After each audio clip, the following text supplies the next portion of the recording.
doğma diyarım aslara. Şərəfim adım sanım fəxri vüqarım aslara. Şərəfim adım sanım fəxri vüqarım aslara.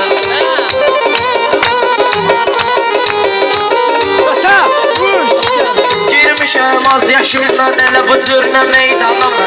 Yol vermərəm sözümdə heç vaxtı bir nöqsanama. Vurğuna maslara tek şikaran tekim vanama. Həyatda tek varlığım dövləti var maslara. Həyatda tek varlığım dövləti var maslara. Ey mənim canım gözüm doğma diyar maslara. Şərəfim adım sanım fəxri vüqar maslara.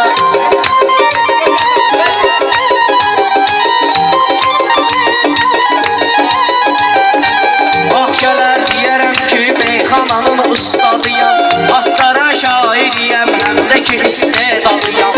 Fəxr eyləyirəm ki mən astaranın övladıyam.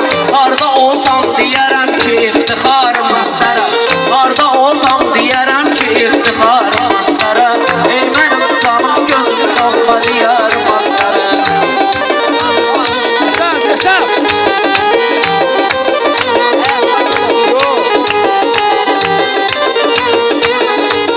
Meyxanada belə də imtahan verərəm. Ramin kimi oğlana canımı da qurban verərəm. Renat kimi oğlana canımı da qurban verərəm. Yeri gəlsə astaram yolunda mən can verərəm. Sənə hər zaman olubdur etibarım astara. Sənə hər zaman olubdur etibarım astara. Ey mənim canım gözüm doğma diyarım astara.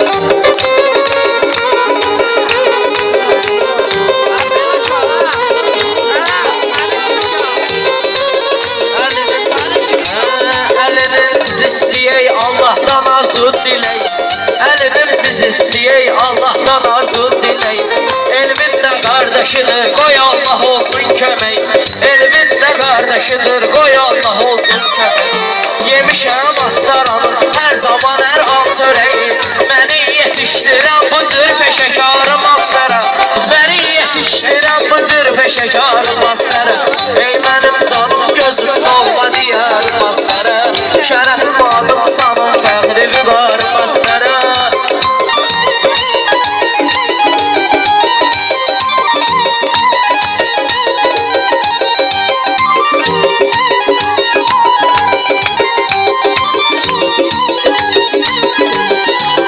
Bakıda yavaş yavaş mən adımı uzatmışam.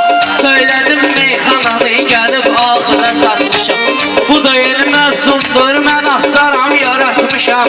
Bu da yeni mövzumdur, mən astaram yaratmışam. Sənin haqqında çoxdur mənim asarım astara. Sənin haqqında çoxdur mənim asarım astara.